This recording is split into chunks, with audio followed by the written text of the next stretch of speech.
Here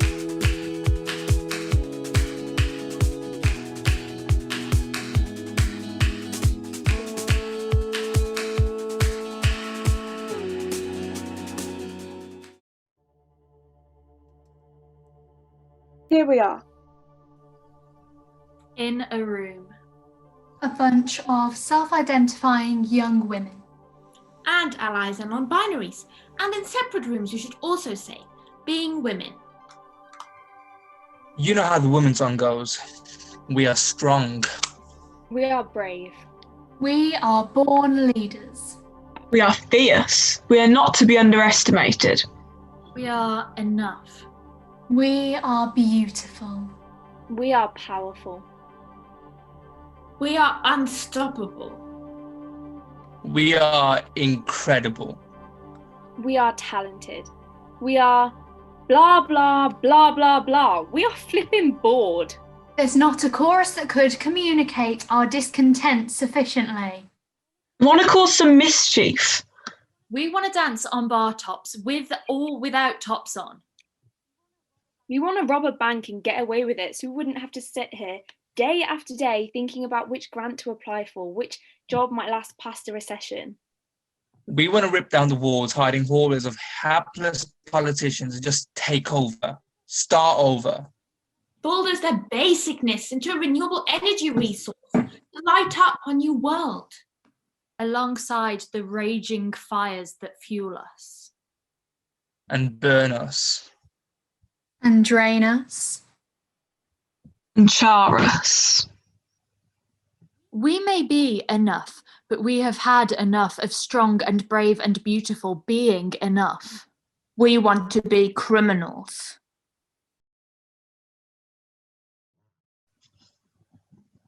We want to break every single law laid down to make life limp. We could be good. We could be the best, and it would not pass the power test. Because look at who we've got in Westminster. Look at who is taking the piss out of our laws and our good, clean thoughts every single day. Now, if that's how we have to roll to run things, we're game. We always have been. Women are not just mums and daughters and sisters. We're motherfuckers too. And we're coming for you. Hi. We are the bored women of the rooms. My name's Delilah and I'm a feminist. So much so that I went on strike for my English A-level course because we weren't studying any female authors. We are now though, don't you worry. Agnes Riot, single, desperate to drop everything and run away to become a radical feminist. I ditched A-level history because Mr. Watson is a raging misogynist. Hi, I'm Luna. I've been expelled from 2 schools. The first was for fighting, and the second, well, I'm not supposed to talk about it. Hi, my name's Olivia, and I threw eggs at a famous politician when he tried to visit my university. Several famous politicians well known for being bigots. I'm Lily Thornwood, and I got kicked out of my parents' church after I stood up in the middle of the sermon to shout that God is a woman. I'm Ricardo. I was accepted into one of the top universities and then expelled for my, how do they put it, my violent and rebellious nature. I stood up for student rights against teachers who were abusing their power, which they seem to dislike. Joining you from our rooms in 2021. Rooms date back to at least 2200 BC. Excavations on Santorini have shown early Minoan structures with clearly defined rooms. But if you believe that a tomb is a room for your deathbed basically, you'll throw a room. Then they've been doing those in Ireland since at least 3600 BC, and then of course globally. So basically, there's been a lot of rooms. And a lot of women. An estimated 54 billion women have existed on this planet since the beginning of time. And there's around 3.5 billion women on this planet right now, and each of them goes into a room at some time. Even if it's not a room of one's own, Rooms have always had women in them. Imagine. There was probably a room that a woman has never not been inside. Even the ones they still aren't allowed inside, like some in London's Pall Mall member clubs, they probably still clean them. Or deliver something to them, or pick someone up from one of them. Unless it is a whole guarded peninsula. Like Mount Athos in Greece, where there are thousands of rooms for thousands of men across hundreds of kilometres. But women are completely banned. Oh, so you know, are female animals. Neither can come within 500 meters of the coast. Unless the female animal's a cat. Pussies are okay because they catch the many mice that would otherwise eat all the food. Plus side of this no female animal except cat stings that it makes being vegan very easy. This is Greece, by the way, not some faraway place that gets some good old European funding to tackle its gender discriminatory policies. The only women who have entered the Mount Athos Peninsula have done so illegally. Starving raiders during the Greek Civil War who stole the flocks that were allowed to roam there during the conflict. Dressing as a man got a few in, and that resulted in the maximum 12-month prison penalty that now exists for any other criminal woman who might try it. Criminal women. In prison. Some of them. Some of them not. Some of them in prison for crimes they didn't commit. Or did commit, but then if they did, 80% of those crimes are non-violent and mostly shoplifting. Theft or fraud offences, the very thing that the people at the top of our power structures, be it in business or in politics, are experts at. So stealing without the protection of the law is pretty much what they are locked in those rooms for. Away from families and children. and jobs. And hobbies and loves. Rooms where they're needed. And do not cost the public an average of £37,543 per year to lock. Some criminal women have never been caught by the law, and strangely, Or not so strangely, haven't been caught by the global imagination industry either. Not given much thought. Not many books. Hardly any films, comparatively anyway. Think about Al Capone. the craze. Pablo Escobar. Criminals more famous than fairy tales. We're not including serial killers here. Though these lot had bodies that added up, sure. But it's more about the empire they built illegally against the norms of society. But in the same way, the normalized empire builders did too. Just one was posh and the other wasn't. The murder parts were to keep being able to commit the crimes they committed without being stopped. Or caught. Or killed themselves. Which is not an excuse, they're still killers. But they were criminals first, which is maybe semantics. But it's the bit that we're interested in. Where are the women like this? Not in the top 10 Google of famous criminals, that's for sure. Bonnie gets a mention. Clyde adjacent, of course. Which is not insignificant. That the only women criminals that are household names are the ones who worked out their criminal crossword worlds with their intimate male partners, those with husbands. Boyfriends. Lovers. The men who are really in charge, of course. These women might be allowed to get famous for being so naive as to fall for the persuasive, Perverted powers of a man bent against society's norms rather than for any ingenuity.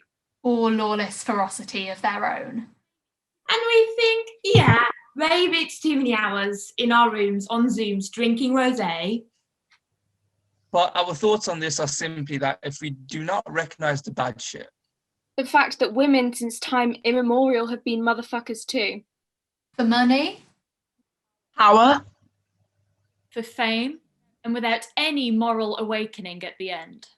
without any baby to protect or wrong to avenge. Although, is that really possible for a woman in the end? Well, if we don't at least recognise the first bit about women being motherfuckers too, then we can't possibly get recognised for the normal, boring things we do. Like, my room's where I spend way too much time on TikTok, but also it's where I made posters for the Black Lives Matter protests. I managed to beat every member of my family at chess, drafts, and Scrabble more than once. I baked a cake and people ate it and nobody got food poisoning. I've spent my time ripping up the pages of my Bible and painting the walls of my room rainbow. I did not succumb to plague. It came knocking, begging, seeping under door frames, through the water, through hand on hand, through embrace. And I escaped. Again. Death keeps knocking, creeping forwards, but I can run faster, and I did not let it win. I've learned how to spin a basketball on my finger. So we want to raise a glass to some criminal women. We have cocktail makers, mixologists as we like to be called. Making and mixing cocktails to raise to these criminal women. And by drinking them down, we hope to get drunk. And less bored. Yes, but also to remember they were there, we are here. And in the rooms of power, criminals roam, stealing from the people. Doing such worse things than what these women did. So with every sip. Which does not have to be alcoholic. We hope you remember this too. Griselda Blanco. 50 millilitres blue agave blanco tequila. Was a major cocaine dealer in Miami. 15 millilitres fresh lime juice. Becoming one of the biggest drug dealers in the Western Hemisphere in the 1970s and 80s. 20 millilitres wine syrup. She invented the motorbike drive-by killing, but used any method going to get rid of enemies that seemed the slightest hindrance. 250 such people, legend has it. Including 3 of her ex-husbands. She got one of them and 6 of his bodyguards with an Uzi in a nightclub car park. After he betrayed her on a deal. 20 millilitres beetroot juice. She spent 19 years in American prisons. 23 hours in a 4x4 room. That's 131,765 hours in a room. Before being deported back to her original home of Colombia. 15 millilitres orange juice. Where she was shot in the street. Ironically, by the very drive-by bike killing that she invented. She was carrying £150 worth of meat from the butchers and a Bible under her arm. 3 salt flakes. Put all the ingredients in a shaker. Shake with cubed ice for 6 seconds and strain into a tall glass. Finish with a lime twist. What was she doing with all that meat? The Bible. Feasting? To remember those she'd killed. Or to forget them, blood blanked by blood. Offering sacrifices to the statues of Catholicism. Repenting flesh with flesh. Tonight we will feast. Pray to the Virgin Mary for her blessing, and we will sing the names of those we've killed. It will be a long song. Maybe she was cooking for the homeless. Distributing pork chops and sirloin steaks to the streets as she preached her favourite passages from Genesis. See, there we go, giving her a redemptive ending. Well, men who've killed so many for their cocaine thrones need none, do they? So no. She stays there, dead on the stone by rival gangs, covered in the meat that she was going to eat herself. Or feed to the young men she paid to bathe her in rosewater. Using the Bible to make them pledge allegiance to her until death. Yes. It tastes good. The La. Madrina. Next, number 2. 1 metal chalice. Ancient Egypt. The place beer was invented. 200 milliliters brown ale. And an ancient Egyptian woman called Nesmut. A leader of tomb robberies in the Valley of Kings in the 20th dynasty. 1 teaspoon of honey. Not much else is known. We can suppose as much as this is known that she was caught and it was recorded. And perhaps she faced the same sentencing as the other women who were caught for conspiracies against the powerful men who kept them in a harem. Nose and ears cut off. Or as a special treat, Invited to commit suicide. It was a time of minimal crime, supposedly. All things seen as a crime then aren't now. Who can say? They did consider tomb raiding to be the very worst crime. Higher than murder even. to plunder the sacred resting rooms of the greats. So it is likely she faced death, Decapitation. drowning. Being burned alive. 50 millilitres extra smoky whiskey. Combine all the ingredients in a cocktail shaker and fill with ice. Stir this mix gently for 10 seconds and then strain into a metal chalice. Before this, though, Nesmut led the way through those limestone tombs. Marble room after marble room. Masterful at trickery. architecturally telepathic, Unmapped mazes unfazing to her strong eyes and arms. holding a lamp in one. Removing stone with another. To eventually, Stealthily, Successfully. Steal the gold and emeralds of kings and queens. Until, of course, the day she got caught and recorded. allowing us to know this. which begs the question. How many other women criminals of history are untold just because they were too fucking good at it? Plus, we could probably add all the queens to the criminal category as well. Depending on your politics. Which we don't have enough alcohol to discuss today, so nothing to fear. We'll leave them alone for now. And allow time to judge or atone their ways of accumulating their wealth. Whether it was stolen back like women like Nesmut or not. Bottoms up.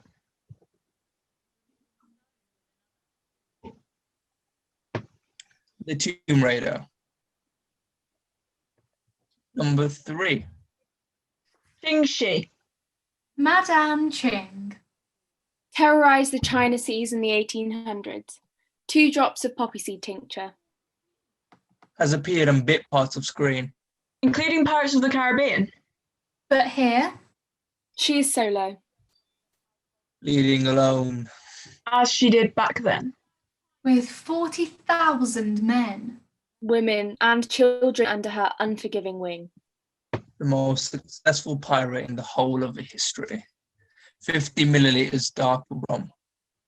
And never caught. For the British, The Portuguese. And the Qing dynasty. 3 peeled and destoned lychee fruits. Her rules were strict and cruel.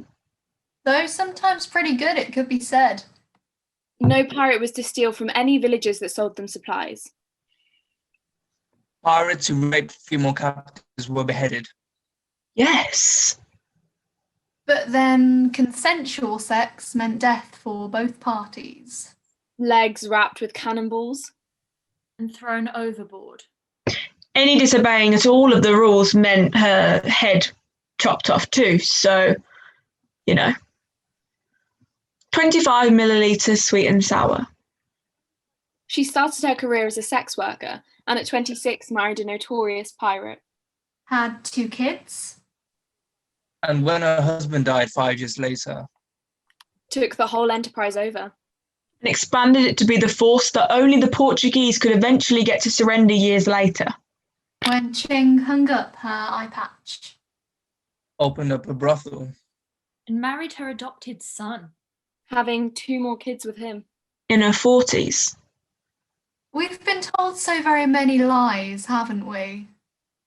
25 millilitres cherry brandy. Combine all the ingredients into a blender and blend thoroughly. Shake with ice and strain into a martini glass, garnishing with a slice of lime.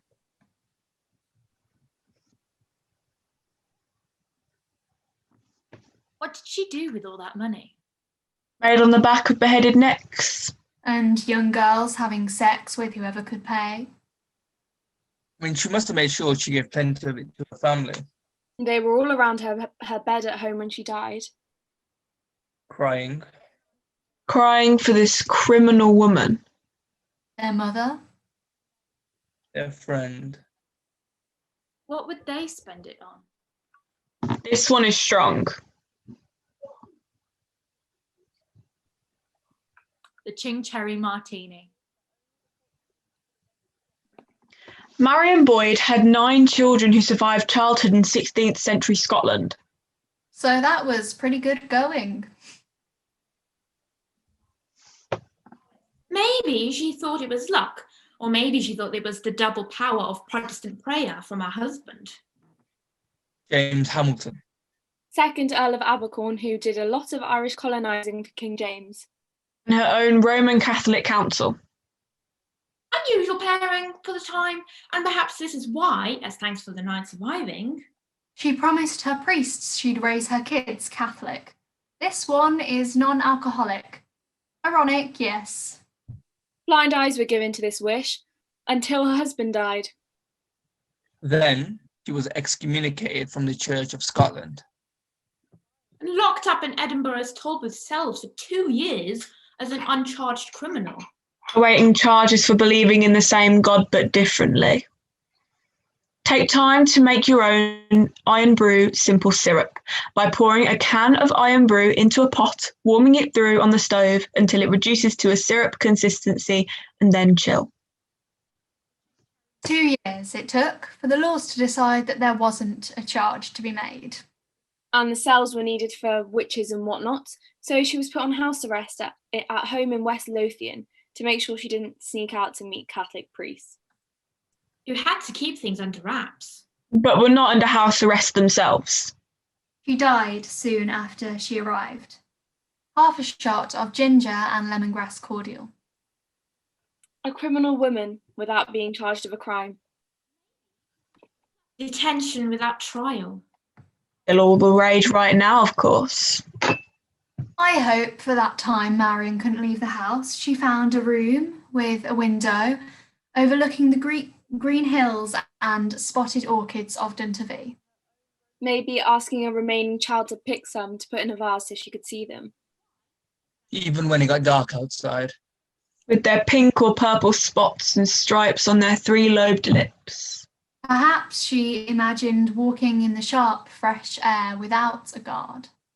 And when she knew she could not ever do so again, she struck the cone-shaped cluster of spiked flowers to her heart.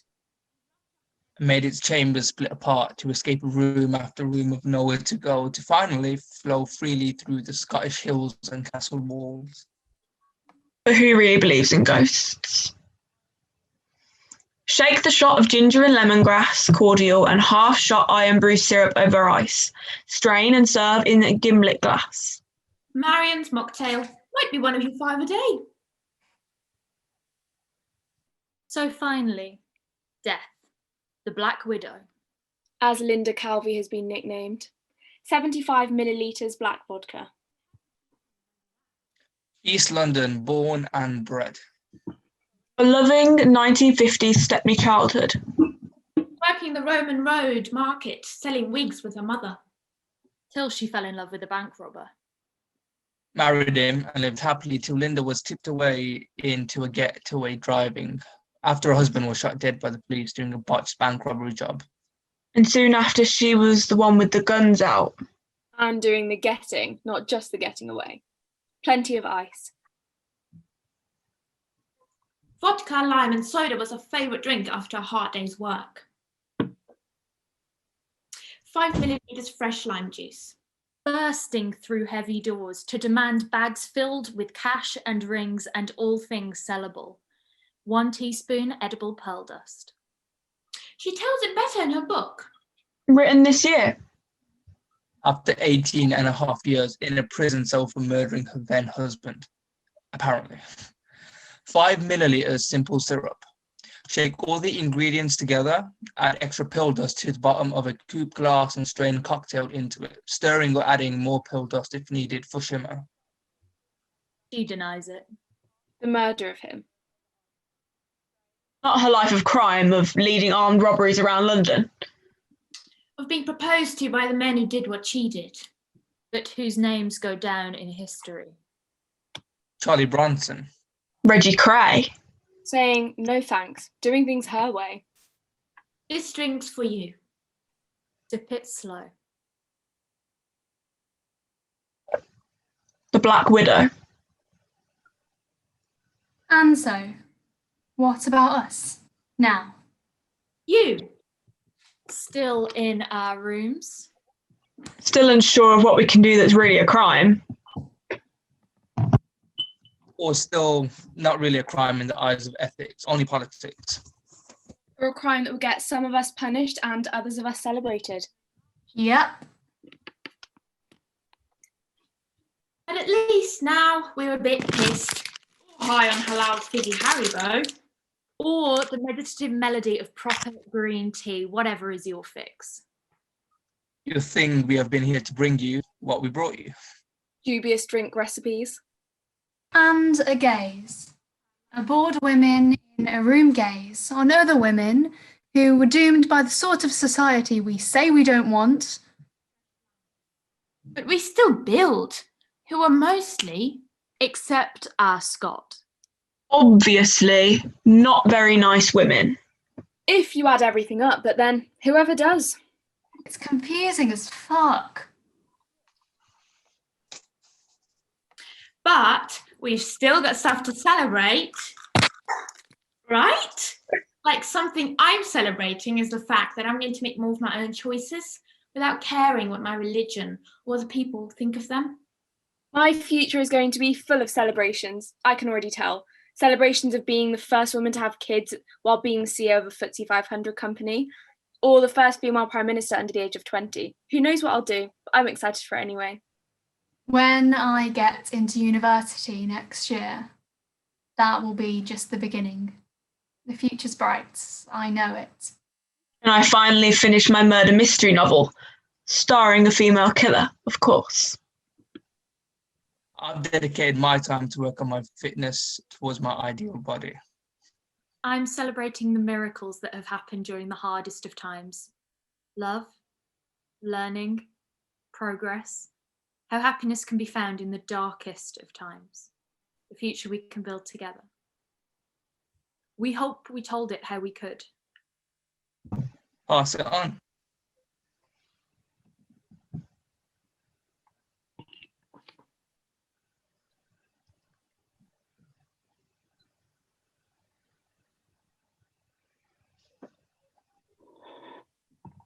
Slanjivar. Slanjivar. Sanjivar.